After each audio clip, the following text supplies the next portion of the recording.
Selamat pagi, selamat siang. Perkenalkan nama saya Eva Rara, NPM 2040103005 dari Prodi THP. Di sini saya akan menjelaskan merangkum dari materi toksin biota laut, yang dimana racun dari biota laut yaitu alga. Mikroalga merupakan salah satu organisme akuatik yang memiliki kepekaan terhadap perubahan kandungan nutrin pada suatu perairan, sehingga dapat digolongkan sebagai bioindikator kualitas air. Yang dimana menurut Kirsagar 2013 menyatakan bahwa kelimpahan biomasa alga pada suatu badan air dipengaruhi oleh konsentrasi fosfor dan nitrogen anorganik pada badan air tersebut, yaitu salah satunya adalah blooming alga. Blooming alga adalah merupakan ledakan alga yang biasa disebut adalah ledakan alga. Ledakan alga sendiri merupakan kondisi di mana suatu perairan baik laut, kolam, danau maupun rawa mengalami ledakan populasi alga atau cyanobacteria yang cukup besar. Adapun kenampakan yang bisa kita lihat akibat dari blooming alga yaitu di mana permukaan kolam akan nampak berwarna hijau dan permukaan laut akan berwarna kemerahan. Hal ini dapat terjadi akibat adanya nutrisi yang berlebihan sehingga pembiakannya menjadi sangat tidak terkendali. Adapun penyebab lain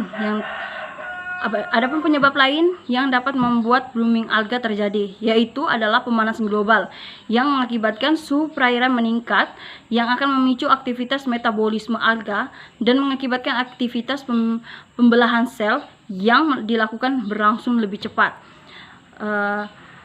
Pembuangan limbah yang mengandung banyak fosfat ke perairan seperti limbah deterjen rumah tangga juga dapat menjadi faktor penyebab terjadinya blooming alga. Adapun dampak yang dapat diakibatkan oleh blooming alga yaitu peristiwa kematian berbagai jenis organisme perairan karena paparan toksin atau racun yang berasal dari ekskresi alga.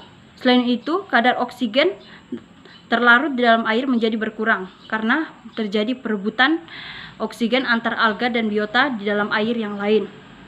Salah satu pencegahan yang dapat dilakukan adalah dengan menggunakan deterjen atau sabun yang bebas mengandung fosfat.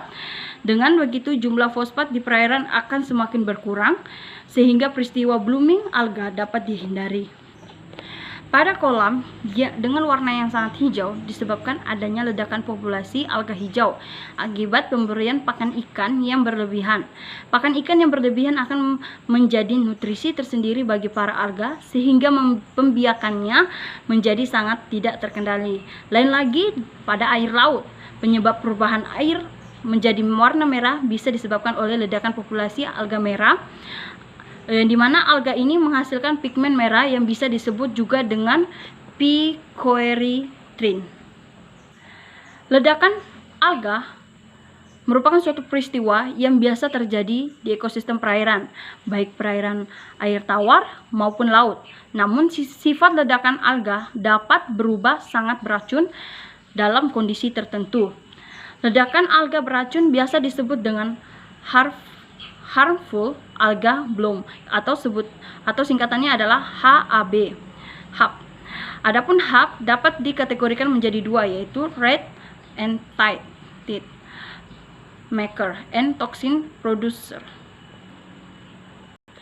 Setiap terjadi ledakan alga, biasa banyak ikan yang mati yang disebabkan karena ikan akan mengalami kekurangan oksigen atau anoksia, dan ada beberapa mikroalga yang memang menghasilkan racun atau toksin.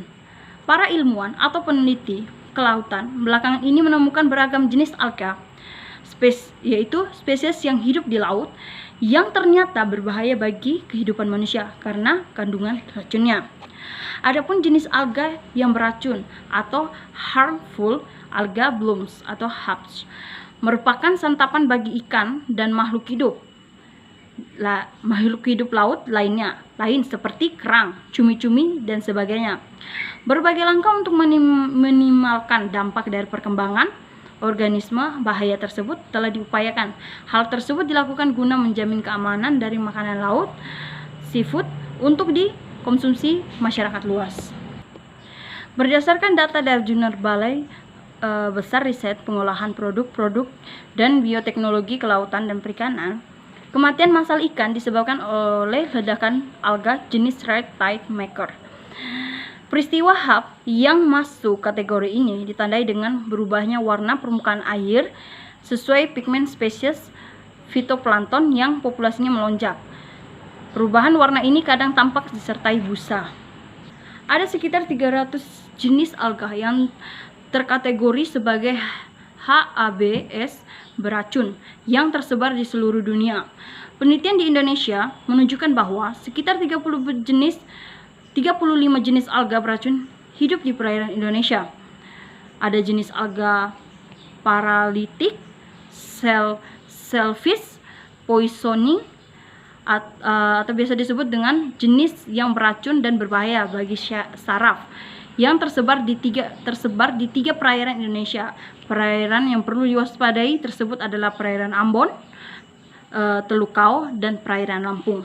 Sedangkan ledakan alga yang masuk kategori toksin producer disebabkan metabolit sekunder yang bersifat toksin dari suatu fitoplankton. Dampaknya yaitu racun dari metabolit tersebut dapat mencemari biota laut seperti ikan dan kerang. Secara kasat mata, sulit membedakan ledakan alga yang berbahaya dengan yang tidak. Untuk mengidentifikasi sifat ledakan alga tetap dibutuhkan uji sampel di laboratorium. Penelitian biologi kelautan berhasil mengidentifikasi adanya alga beracun di lautan. Dari 300 jenis spesies yang ada di dunia, 35 spesies diantaranya terdapat di Indonesia. Salah satunya yang paling beracun adalah golongan Pyrrhodium. Alga ini tersebar di Teluk Kao, Lampung, Ambon, serta laut antara Kalimantan dan Sulawesi. Kata tumpak sidabutar, penelitian Pusat Penelitian Lembaga Ilmu Pengetahuan Indonesia, atau biasa disebut dengan P2LIPI. Alga Pyrrhodium mengandung paralitik Jangan sini. Duduk sebelah sini. Situ lah, di situ.